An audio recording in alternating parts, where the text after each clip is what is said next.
This is CJMiller, the host of the Spiritual Artist podcast and author of The Spiritual Artist.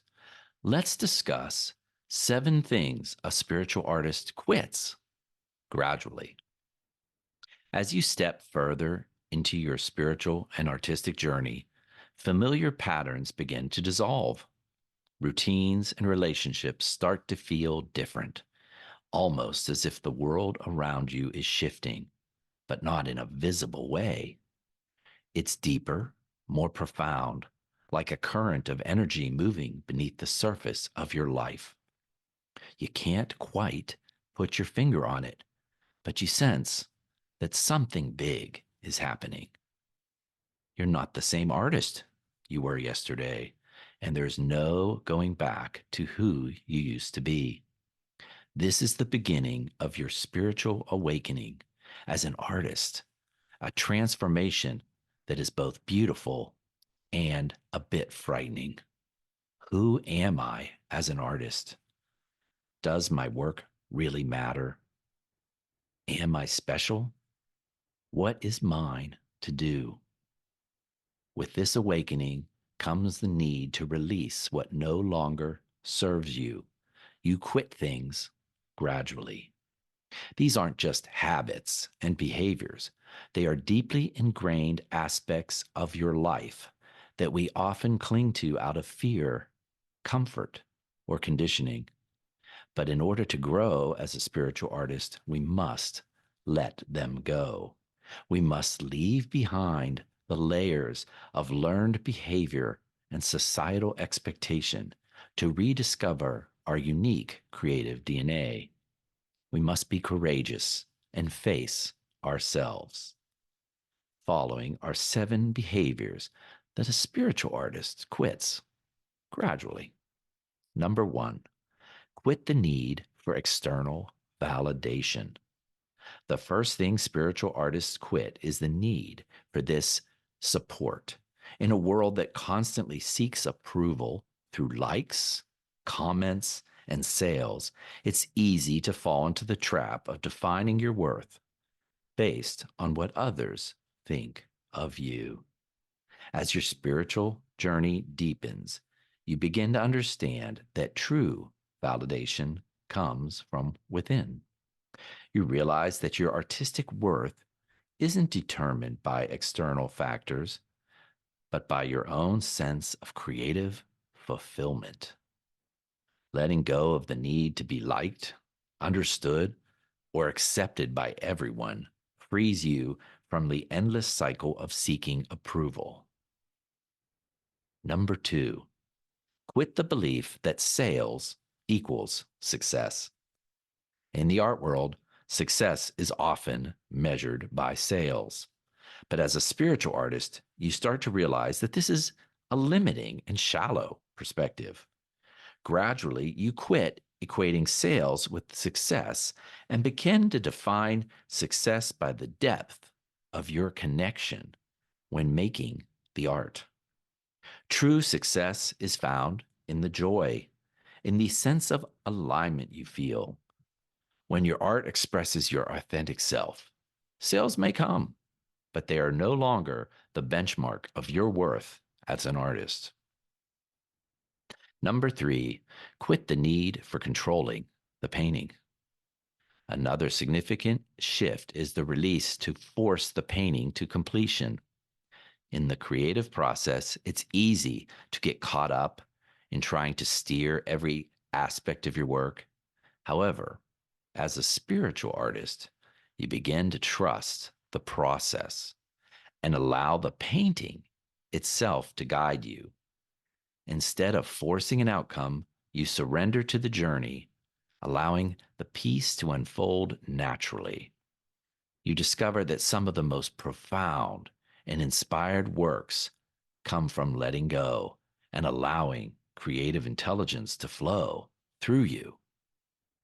Painting is a co-creative experience and requires a bit of surrender.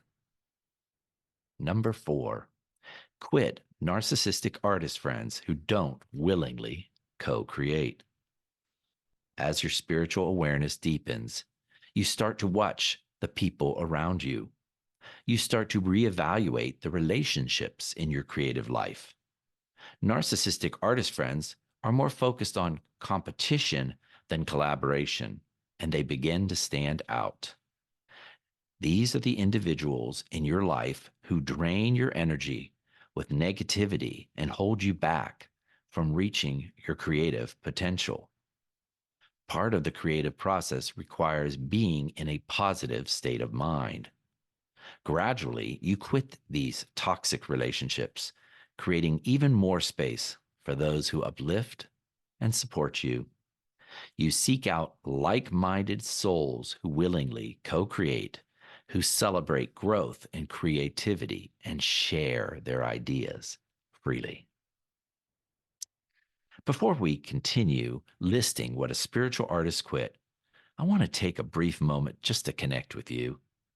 If this journey resonates with you, if you're feeling your inner voice and the pull towards something greater, I invite you to join my YouTube community and subscribe to this channel by hitting the notification bell. Together, we can support one another as we explore our creative and spiritual potential. Share your experiences, connect with like minded souls, and continue to grow in ways that you may not even have imagined. I encourage you to reflect on what you've let go, and please leave a comment below to share with the other listeners. What habits or beliefs have you quit gradually on your journey?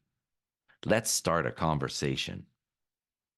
Number 5, quit compromising your authentic creative DNA. As a spiritual artist, one of the most transformative shifts is to quit compromising your authentic self and imitating others.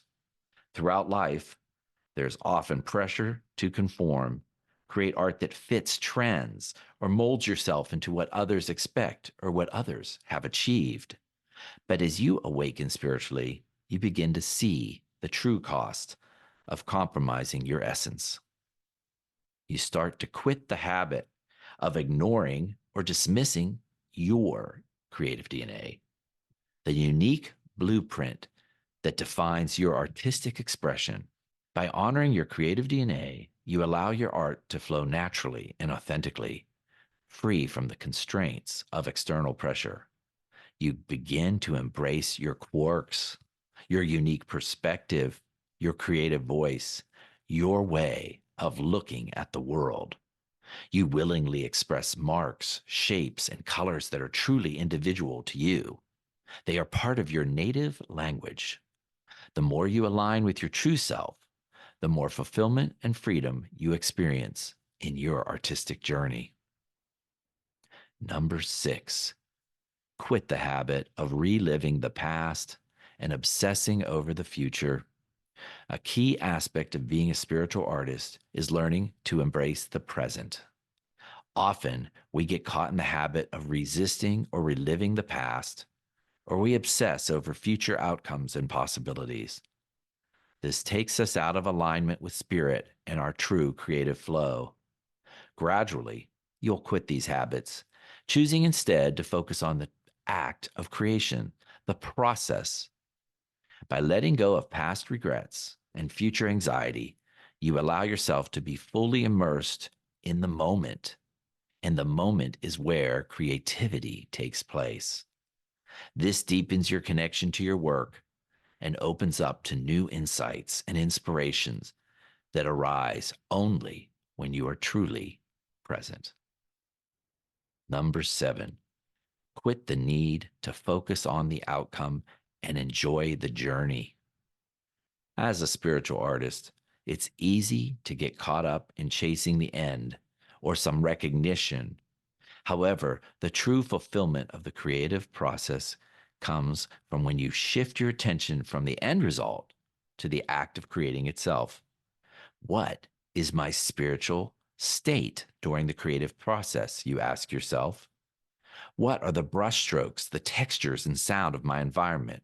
How do they all come together in the present moment naturally? Instead of forcing an outcome, you allow the creative process to guide you, trusting that whatever unfolds is exactly what it needs to be. The journey, not the destination, becomes your source of joy and growth. Free from the pressure of specific outcomes, your art becomes more authentic and expresses what is truly unique to you.